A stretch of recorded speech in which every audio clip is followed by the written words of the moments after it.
नमस्कार सभी को, राधे राधे। आज के इस वीडियो में हम भगवत गीता का दूसरा अध्याय जो कि है हमारा सांख्य योग, वो स्टार्ट करने वाले हैं। इससे पहले वाली वीडियो में हमने पहले चैप्टर यानी कि जो श्रीमद् भगवत गीता का जो पहला अध्याय है अर्जुन विषाद योग, उस पर वीडियो डाला था। आई होप आपको अच्छा लगा होगा वो वीडियो। और जिस किसी ने भी वो वीडियो नहीं देखा है तो मेरी आपसे रिक्वेस्ट है, पहले आप उस वीडियो को देख कर के आएँ, जिससे कि आपको और अच्छे से वीडियो समझने में, इस गीता को समझने में हेल्प मिले। हमने ये 18 दिन का कोर्स भगवत गीता पर बिल्कुल फ्री ऑफ कॉस्ट यूट्यूब पर स्टार्ट किया है, जिससे कि आप लोगों को थोड़ा सा जो इस सांसारिक जो समस्याएं हैं उनमें थोड़ा सा उसको टैकल करने में हेल्प मिल सके।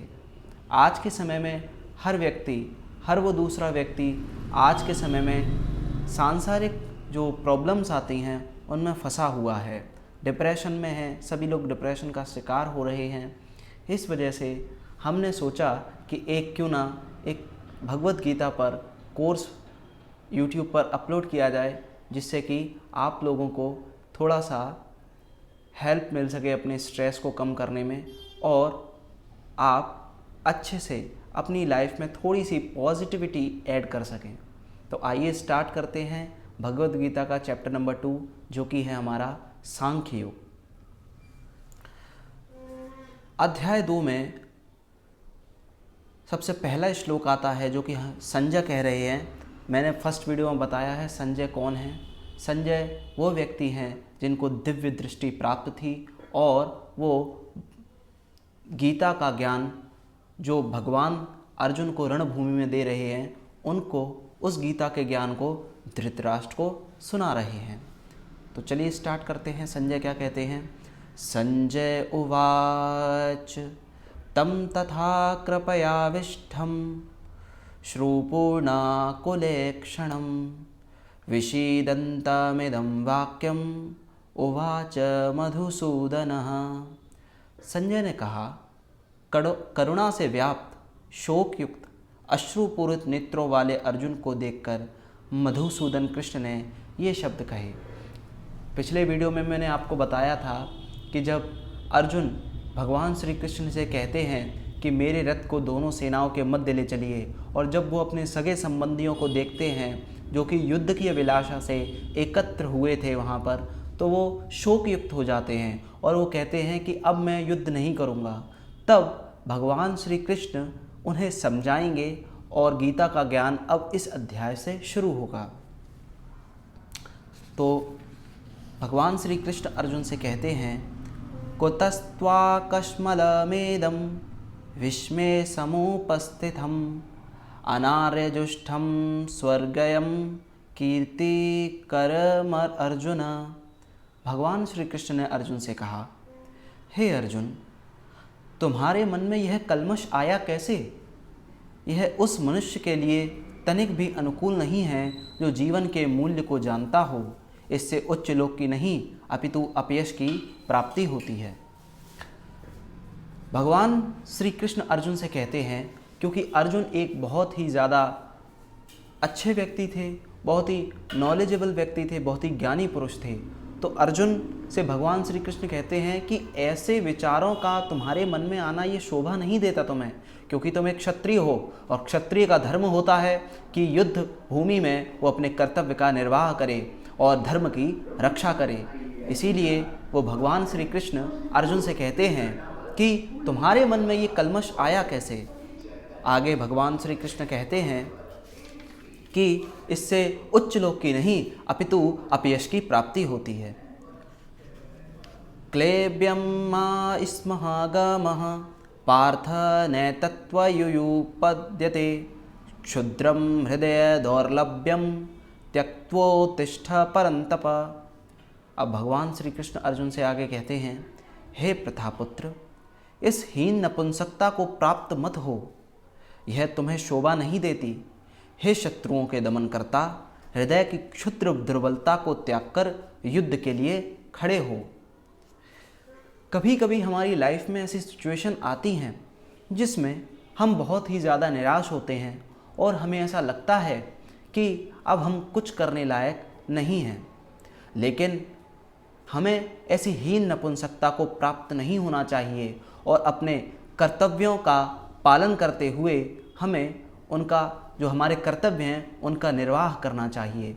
इसी प्रकार भगवान श्री कृष्ण अर्जुन को समझाते हुए कहते हैं कि तुम इस हीन नपुंसकता को प्राप्त मत हो, ये तुम्हें शोभा नहीं देती, क्योंकि हे शत्रुओं के दमन करता, क्योंकि तुम किसी भी युद्ध में पराजित नहीं हुए हो और तुम शत्रुओं को मारने वाले हो। इसीलिए इस हृदय की क्षुद्र दुर्बलता, जो कि तुम्हारे हृदय में थोड़ी सी दुर्बलता जो प्रकट हुई है, उसको त्याग करके युद्ध के लिए खड़े हो जाओ। अब अर्जुन भगवान से कहते हैं, कथम भीष्ममहं संख्ये द्रोणं च मधुसूदन इषुभिः प्रतियोत्स्यामि हावरिसूदन। अर्जुन ने कहा, हे शत्रुहंता, हे मधुसूदन, मैं युद्ध भूमि में किस तरह भीष्म तथा द्रोण जैसे पूजनीय व्यक्तियों पर उलटकर बाण चलाऊंगा, क्योंकि भीष्म पितामह सबसे ज्येष्ठ थे और अर्जुन भीष्म पितामह की गोद में बचपन में खेले हैं और उनके पूजनीय भी हैं, तथा गुरु द्रोण ने अर्जुन को शिक्षा दी थी, वो उनके गुरु थे। तो अर्जुन अब एक बहुत ही विषम परिस्थिति में खड़े हैं और वह भगवान से पूछते हैं कि इन दोनों पर मैं शस्त्र कैसे चलाऊंगा। गुरून् हत्वा हि महानुभावान् श्रेयो भोक्तुं भेक्षं पीह लोके हत्वार्थ कामांस्तु गुरूनिहैव भुंजीय भोगान रुधिर प्रदिग्धान। हे ऐसे महापुरुषों को जो मेरे गुरु हैं, उन्हें मारकर जीने की अपेक्षा इस संसार में भीख मांगकर खाना अच्छा है। भले ही वे सांसारिक लाभ के इच्छुक हों, किंतु हैं तो गुरुजन ही। यदि उनका वध होता है तो हमारे द्वारा भोग्य प्रत्येक वस्तु उनके रक्त से सनी होगी। अब अर्जुन कहते हैं भगवान से कि अगर हम उनको मार भी देते हैं तो हमारे द्वारा जो भोग्य वस्तु है, जो हमें जितना भी सब कुछ मिलेगा, उसे हम जब भोगेंगे तो हमें उन्हीं की याद आएगी, उन्हीं के विचार आएंगे कि हमने अपने गुरुजनों को मार करके वह वस्तुएं प्राप्त की हैं। इसीलिए वो कहते हैं कि जो भी हमारे द्वारा भोग्य वस्तु होगी वह उनके गुरुजनों के और उनके पूज्यजनों के रक्त से सनी होगी।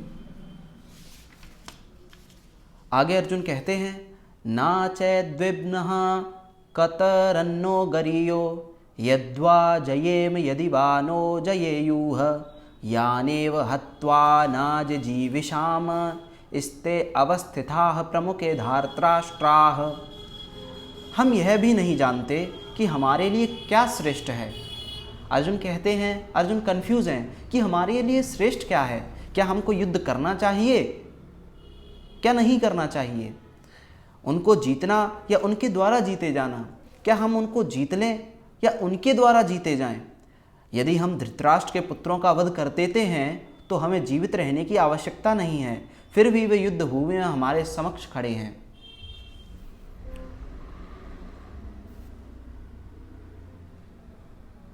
अर्जुन अब इस कंफ्यूजन में है कि यदि वो धृतराष्ट्र के पुत्रों का वध कर भी देते हैं तो उनको क्या लाभ होगा, क्योंकि जब उनके सगे संबंधी ही नहीं होंगे, जब वो जीतेंगे, इस युद्ध में विजयी होंगे, तो जो उनको इंद्रप्रस्थ या जिसके वो सम्राट बनेंगे, जिस राज्य के, वो राज्य की सारी वस्तुएं भोगने के उनके जो प्रियजन हैं वो तो होंगे ही नहीं उनके साथ। तो अर्जुन बड़े कन्फ्यूजन हैं और वो कहते हैं आगे, कार्पण्य दोषोपहत स्वभावः पृच्छामि त्वाम धर्म सम्मूढ़ चेताः यच्छ्रेयः स्यान्निश्चितं ब्रूहि तन्मे शिष्यस्ते अहं साधि माम त्वाम प्रपन्नम। अब मैं अपनी कृपण दुर्बलता के कारण अपना कर्तव्य भूल गया हूँ। अर्जुन क्योंकि कंफ्यूज थे तो वो अपना जो कर्तव्य है, जो क्षत्रिय धर्म है, वो भूल चुके हैं और आगे वो भगवान से कहते हैं, और सारा धैर्य खो चुका हूँ। अब वो सारा धैर्य खो चुके हैं। ऐसी अवस्था में मैं आपसे पूछ रहा हूँ कि जो मेरे लिए श्रेयस्कर हो उसे निश्चित रूप से बताएं। अब मैं आपका शिष्य हूँ और आपका शरणागत हूँ, कृपया मुझे उपदेश दें।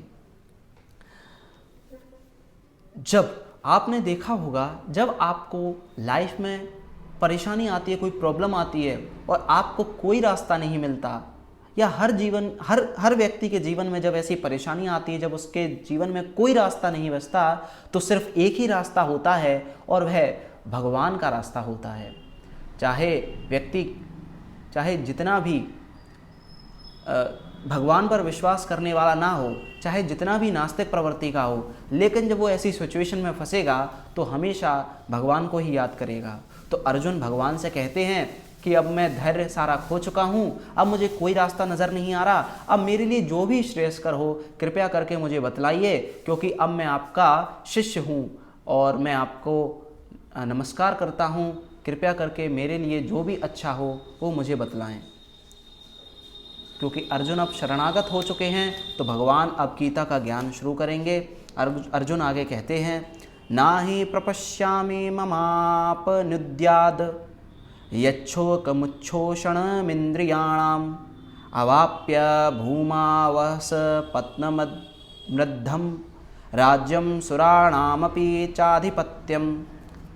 मुझे ऐसा कोई साधन नहीं दिखता जो मेरी इंद्रियों को सुखाने वाले इस शोक को दूर कर सके। अभी मैंने जैसा कि आपसे कहा कि जब इंसान को कोई रास्ता नहीं दिखता है तो वो भगवान के पास जाता है और भगवान से कहता है कि आप ही अब सब कुछ हैं, आप ही मेरे पालनहार हैं, कृपया करके जो सही मार्ग हो मुझे उस पर चलाइए। और इसी टाइप की कुछ अर्जुन की परिस्थिति है। अब अर्जुन कहते हैं कि मुझे जो मेरा शोक है, जो मेरे शोक का कारण है, उसको दूर करने का अब मुझे कोई रास्ता नहीं दिख रहा है, इसीलिए कृपया करके आप मुझे रास्ता दिखाइए। स्वर्ग पर देवताओं के आधिपत्य की तरह इस धन धान्य संपन्न सारी पृथ्वी पर निष्कंटक राज्य प्राप्त करके भी मैं इस शोक को दूर नहीं कर सकूंगा। यदि हम इस युद्ध में विजयी हो भी गए और हमको पृथ्वी का सारी संपत्ति मिल भी गई तो अर्जुन कह रहे हैं कि मैं इस शोक को दूर नहीं कर सकूंगा। संजय कहते हैं धृतराष्ट्र से, एवमुक्त्वा ऋषिकेशं गुणाकेशः परन्तपः नायोत्स्य इति गोविंद मुक्त्वा तूष्णीम बभूवः। संजय ने कहा, इस प्रकार कहने के बाद शत्रुओं का दमन करने वाला अर्जुन कृष्ण से बोला, हे गोविंद मैं युद्ध नहीं करूँगा, और चुप हो गया। तमुवाच ऋषिकेशः प्रसन्निव भारत सेनयोरुभयोर्मध्ये विषीदन्तमिदं वचः। आगे संजय धृतराष्ट्र से कहते हैं, हे भरतवंशी धृतराष्ट्र, उस समय दोनों सेनाओं के मध्य शोकमग्न अर्जुन से कृष्ण ने मानो हंसते हुए ये शब्द कहे। अब क्योंकि भगवान श्री कृष्ण की एक क्वालिटी ये थी कि कैसी भी परिस्थिति हो तो भगवान श्री कृष्ण हमेशा भगवान श्री कृष्ण के अधरों पर एक मुस्कान, एक पॉजिटिव स्माइल रहा करती थी। तो मुझे ऐसा लगता है कि चाहे हम किसी भी सिचुएशन में क्यों ना हो, हमें हमेशा एक पॉजिटिविटी अपने माइंड में रखनी चाहिए।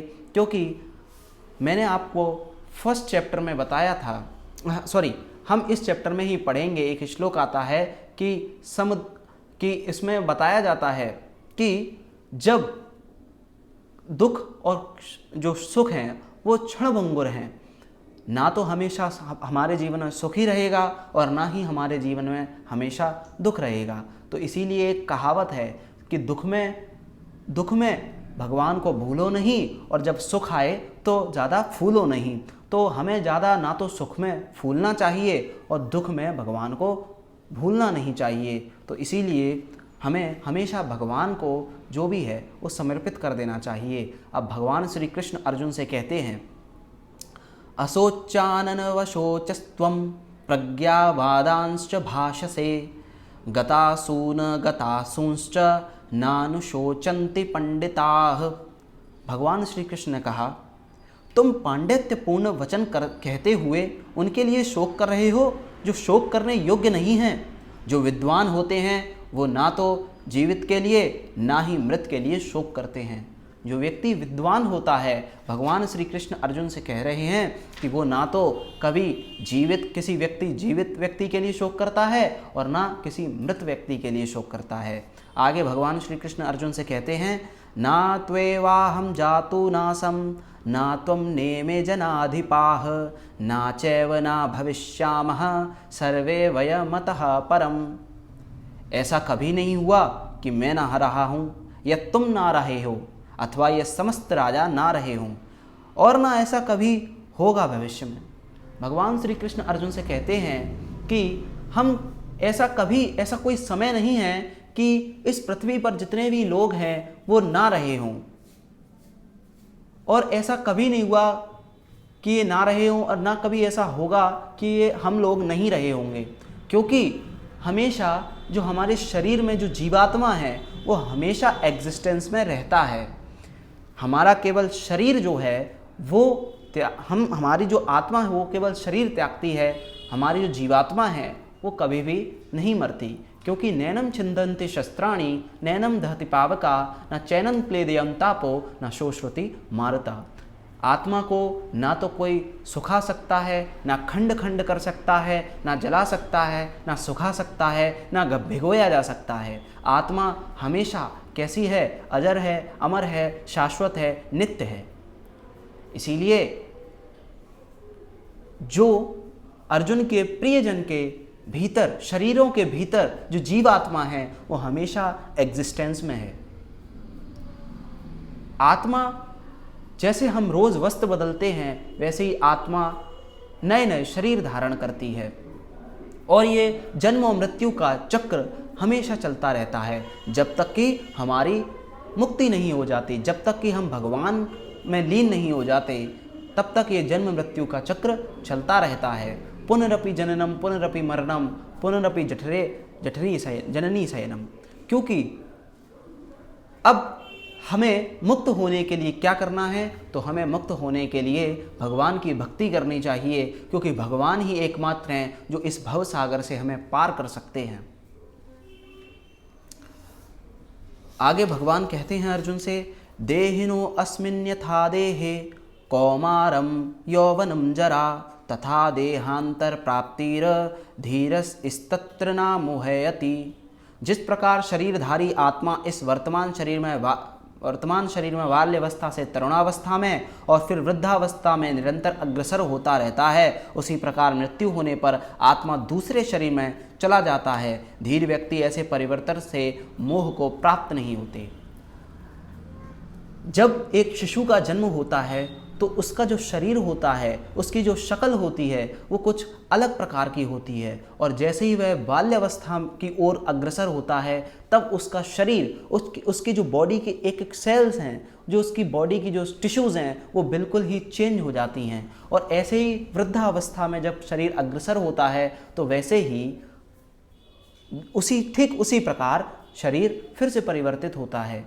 तो क्या आप अभी जिस अवस्था में हैं और जिस अवस्था में आप पहले रहे होंगे, आपका जो शरीर पहले रहा होगा, तो उसके लिए क्या आपको शोक है? नहीं है। उसी प्रकार जब हमारे शरीर बेकार हो जाता है, किसी काम का नहीं रहता, तब आत्मा एक शरीर को त्याग करके दूसरे शरीर को धारण करती है। इसीलिए जो धीर व्यक्ति हैं उनको कभी शोक नहीं करना चाहिए। आगे भगवान कहते हैं, मात्रा स्पर्शास्तु कौन्तेय शीतोष्ण सुख दुखदाह आगमापायनो अनित्या स्थान स्थितक्षस्व भारत। हे कुंती पुत्र, सुख तथा दुख का क्षणिक उदय तथा कालक्रम में उनका अंतर्धान होना सर्दी तथा गर्मी की ऋतुओं के आने जाने के समान है। हे भरतवंशी, वे इंद्रिय बोध से उत्पन्न होते हैं और मनुष्य को चाहिए कि अविचल भाव से उनको सहन करना सीखे। भगवान श्री कृष्ण अर्जुन से कहते हैं कि सुख और दुख का हमारे जीवन में आना उसी प्रकार है जैसे ऋतुओं का आना। जैसे सर्दी और गर्मी की ऋतुएं आती हैं, हमेशा कभी सर्दी की ऋतु नहीं रहती, और ऐसे ही हमेशा कभी भी गर्मी की ऋतु नहीं रहती। वैसे ही जीवन में हमारे कभी भी ऐसा नहीं है कि परमानेंटली दुख रहेगा, और ऐसा भी कभी नहीं होगा कि परमानेंटली सुख रहेगा। इसीलिए ये जो सुख और दुख हैं वो हमेशा किससे आते हैं हमारे जीवन में? वो हमारे जीवन में आते हैं इंद्रिय बोध के कारण। इसीलिए हमें अपनी इंद्रियों को संकुचित कर लेना चाहिए और हमारे मन को, हमारे चित्त को हमेशा भगवान में लगाए रहना चाहिए, जिससे कि हम अपने आने वाले दुख और सुख को ज़्यादा से हम अपने आने वाले दुख और सुख से ज़्यादा विचलित ना हों और उनको सहन करना सीखें। आगे भगवान कहते हैं, यम ही न व्यथयन्ते ते पुरुषम पुरुषर्षभः समदुःख सुखम धीरम सो अमृत्वाय कल्पते। हे पुरुष श्रेष्ठ, अर्जुन क्योंकि पुरुषों में श्रेष्ठ हैं, इसीलिए भगवान अर्जुन को संबोधित करते हैं हुए कहते हैं, हे पुरुष श्रेष्ठ, जो पुरुष सुख तथा दुख में विचलित नहीं होता और इन दोनों में संभाव रखता है, वह निश्चित रूप से मुक्ति के योग्य है। आपको जो गृहस्थ आश्रम में हैं, 4 आश्रम होते हैं, ब्रह्मचर्य आश्रम, गृहस्थ आश्रम, वानप्रस्थाश्रम और संन्यास आश्रम। आपको यदि मुक्ति का अनुभव करना है, मोक्ष का अनुभव करना है, तो ज़रूरी नहीं है कि आप संन्यास ले लें। आप जो आपके परिस्थितियां आपके जीवन में आ रही हैं, उनको भगवान पर छोड़ करके आप केवल भगवान में अपना मन लगाए रखें, तो ये भी आप मुक्ति के योग्य ही हो जाएंगे। नासतो विद्यते भावो ना भावो विद्यते सतः उभयोरपि दृष्टो अंतस्त्वं यो इस्तत्वदर्शी। तत्वदर्शियों ने यह निष्कर्ष निकाला है कि असत भौतिक शरीर का तो कोई चिर स्थायित्व ही नहीं है, स्थायित्व ही नहीं है। तत्वदर्शी कौन है? जिन्होंने तत्व के बारे में, सत्य के बारे में, भगवान के बारे में जाना है। उन्होंने क्या निष्कर्ष निकाला है, क्या कंक्लूजन है उनका, कि जो भौतिक शरीर है उसका कोई अस्तित्व ही नहीं है। हर क्षण हमारा शरीर बदलता है। आपने मेडिकल साइंस भी इस बात को कहता है कि जो हमारी सेल्स हैं वो हर पल, हर क्षण क्या होती हैं, डेड हो जाती हैं और नई सेल्स, जो न्यू सेल्स हैं, वो डेवलप होती हैं। तो ये अपरिवर्तित, किंतु सत्य जो आत्मा है वो अपरिवर्तित अनचेंजेबल होता है। जो हमारे अंदर जो जीवात्मा है, जो भगवान का स्वरूप है, वो कैसा है? वो कांस्टेंट है, वो फिक्स्ड है, वो बदलता नहीं है। उन्होंने इन दोनों की प्रकृति के अध्ययन द्वारा यह निष्कर्ष निकाला है। आगे भगवान कहते हैं, अविनाशी तु तद्विद्धि येन सर्वमिदं ततं विनाशमव्ययस्यास्य न कश्चित् कर्तुमर्हति। जो सारे शरीर में व्याप्त है उसे ही तुम अविनाशी समझो। जो सारे शरीर में, हमारे शरीर में व्याप्त होता है, उसे ही क्या समझना चाहिए? अविनाशी। अविनाशी का मतलब होता है जिसका कभी विनाश नहीं होता।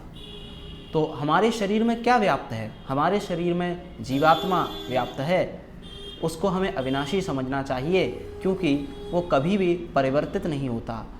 आत्मा का स्वरूप कैसा है? आत्मा का स्वरूप अभी तक कोई जान नहीं पाया है। अच्छे अच्छे जो ऋषि मुनि हैं, जिन्होंने घोर तप करके भगवान की प्राप्ति की है, वो भी इस आत्मा को नहीं जान सकते, क्योंकि आत्मा नित्य है, शाश्वत है, निर्विकार है और अविनाशी है।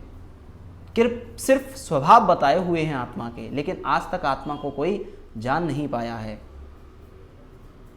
आत्मा जो है, एक चींटी के शरीर में भी वही आत्मा है, एक मनुष्य के शरीर में भी वही आत्मा है, और जितने भी जो बड़े बड़े जो जीव होते हैं उनके शरीर में भी सिर्फ एक ही आत्मा है। उस अव्यय आत्मा को नष्ट करने में कोई भी समर्थ नहीं है। आत्मा को नष्ट नहीं किया जा सकता। अंतवंता इमे देहा नित्य शोक्ताः शरीरिणः अनाशिनो अप्रमेयस्य तस्माद्युध्यस्व भारत। अविनाशी, अप्रमेय तथा शाश्वत जीव के भौतिक शरीर का अंत अवश्यम भावी है। अतः हे भरतवंशी, युद्ध करो। भगवान आगे कहते हैं कि जो हमारा शरीर है, इसका नाश तो होना ही है। जो तुम्हारे प्रियजन हैं उनकी मृत्यु तो पहले से ही निश्चित है। यदि तुम इनको नहीं मारोगे तो आगे इनकी मृत्यु होनी ही है, इसीलिए तुम तो केवल निमित्त मात्र हो। इसीलिए जो भगवान अर्जुन से कहते हैं कि क्षत्रिय होने के नाते जो तुम्हारा धर्म है तुम सिर्फ उसका पालन करो। या एनं वेत्ति हंतारम यश्चैनं मन्यते हतम उभौ तौ न विजानीतो नायम हन्ति न हन्यते। जो इस जीवात्मा को मारने वाला समझता है तथा जो इसे मरा हुआ समझता है वे दोनों ही अज्ञानी हैं, क्योंकि आत्मा ना तो मारता है और ना मारा जाता है। अब यहाँ पर भगवान जो लोग अज्ञानी होते हैं उनके कुछ गुण बताते हैं और भगवान कहते हैं कि अज्ञानी कौन है, जो इस जीवात्मा को मरा हुआ समझता है या मारने वाला समझता है, क्योंकि आत्मा ना तो मारता है और मारा जा सकता है। ना जायते म्रियते वा कदाचि नायं भूत्वा भविता वा ना भूयः अजो नित्यः शाश्वतो अयं पुराणो ना हन्यते हन्यमाने शरीरे। आत्मा के लिए किसी भी काल में ना तो जन्म है ना मृत्यु। आत्मा ना तो 3 काल होते हैं, पास्ट, प्रेजेंट एंड फ्यूचर, भूत, वर्तमान और भविष्य। तो आत्मा ना तो कभी भूत में मरता है, ना वर्तमान में मरता है और ना ही भविष्य में मरता है, क्योंकि आत्मा कैसा है? आत्मा शाश्वत है, आत्मा नित्य है। नित्य मतलब जो हमेशा एग्जिस्टेंस में रहता है, चाहे भूत हो, चाहे वर्तमान हो, चाहे भविष्य फ्यूचर हो। वह ना तो कभी जन्मा है और ना जन्म लेता है और ना जन्म लेगा। अब जब जन्म लेता ही नहीं है, ना जन्म लेगा, ना जन्म लिया था, तो फिर मारा कैसे जा सकता है? भाई मृत्यु तो उसी की होती है ना जो जन्म लेता है। अब आत्मा ने कभी जन्म लिया ही नहीं है, क्योंकि आत्मा तो हमेशा से था, हमेशा से है और हमेशा रहेगा। वह अजन्मा, नित्य, शाश्वत तथा पुरातन है। शरीर के मारे जाने पर वह मारा नहीं जाता, सिर्फ मृत्यु हमारे शरीर की होती है। वेदा विनाशिनम नित्यम या एनम जमव्ययम कथम सा पुरुषः पार्थ कम घातयति हन्तिकम। हे पार्थ, जो व्यक्ति यह जानता है कि आत्मा अविनाशी है, अजन्मा है, शाश्वत है तथा अव्यय है, वह भला किसी को कैसे मार सकता है या मरवा सकता है। अब अर्जुन के मन में यह कलमश था कि उनके जो पूज्य जन हैं उनको वो कैसे मारेंगे, पर भगवान अर्जुन से कहते हैं कि अर्जुन, तुम्हें सिर्फ केवल इनके शरीर को नष्ट करना है। अब नष्ट करने का क्यों कह रहे हैं? क्योंकि उन्होंने बहुत सारे पाप किए हैं और पाप केवल शरीर, बुद्धि और हमारा अहंकार करता है। इसीलिए जब शरीर का अंत होगा तो जीवात्मा पवित्र हो जाएगी, जीवात्मा को नया शरीर मिलेगा, तो उसको नए नए अवसर प्राप्त होंगे कि वो अपने को एक भगवान की शरण में लगा सके। इसीलिए अर्जुन से भगवान इन अपने प्रियजनों को मारने के लिए नहीं कह रहे हैं। अर्जुन से भगवान कह रहे हैं कि उनको मुक्त करो इस शरीर से, ताकि उनको नया शरीर धारण कर सकें वो, और अपने जो इस जीवन यात्रा है उसमें आगे की ओर बढ़ सकें और भगवान की प्राप्ति कर सकें। तो अर्जुन से भगवान कहते हैं कि तुम इन्हें नहीं मारोगे, क्योंकि इनका जो शरीर है उसकी तो मृत्यु पहले ही निश्चित की जा चुकी है। इसके अंदर जो जीवात्मा है उनको तो तुम मार ही नहीं सकते, क्योंकि उसको तो कोई मार ही नहीं सकता, क्योंकि वह तो नित्य है, शाश्वत है, पुरातन है। आगे भगवान अर्जुन से कहते हैं, वासांसि जीर्णानि यथा विहाय नवानि गृह्णाति नरो अपराणि तथा शरीराणि विहाय जीर्णान्यानि संयाति नवानि देहि। जिस प्रकार मनुष्य पुराने वस्त्रों को त्याग कर नए वस्त्र धारण करता है, उसी प्रकार आत्मा पुराने तथा व्यर्थ के शरीर को त्याग कर नवीन भौतिक शरीर धारण करता है।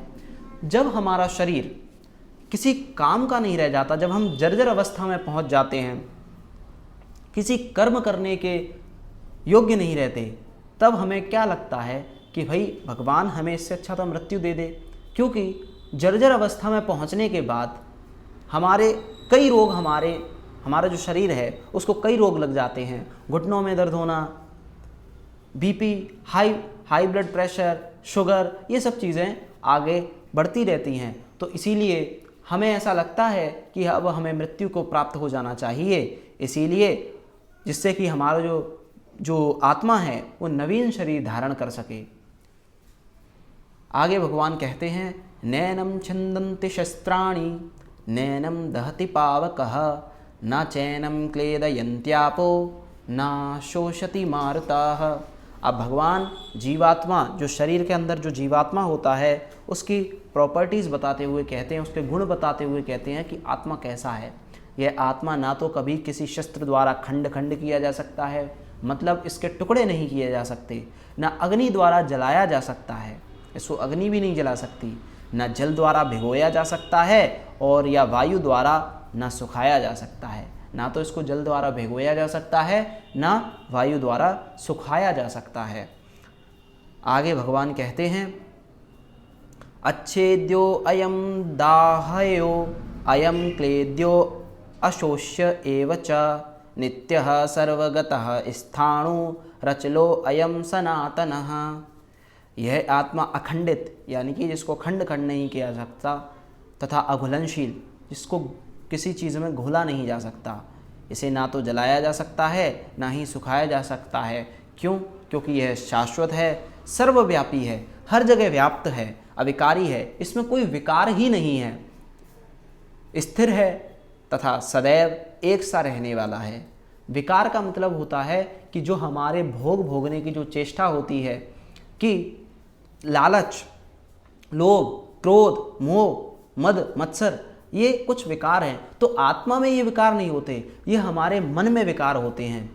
इसीलिए हमें मन को भगवान में लगाना चाहिए, जिससे कि हम ये विकारों से मुक्ति प्राप्त कर सकें।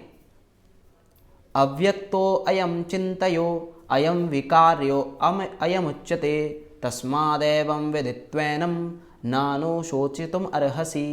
यह आत्मा अव्यक्त, अकल्पनीय तथा अपरिवर्तनीय कहा जाता है। यह जानकर तुम्हें शरीर के लिए शोक नहीं करना चाहिए।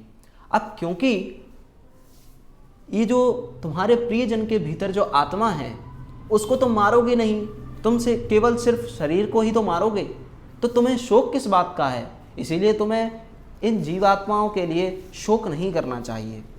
अथ चैनम नित्य जातम नित्यम वामन्यसे मृतम तथापि तुम महाबाहो नैनम सोचितुम अर्हसि। किंतु यदि तुम ऐसा सोचते भी हो कि यह आत्मा मारा जा सकता है, यह सदा मरता है, तो भी तुम्हें कोई शोक करने का कोई कारण नहीं है।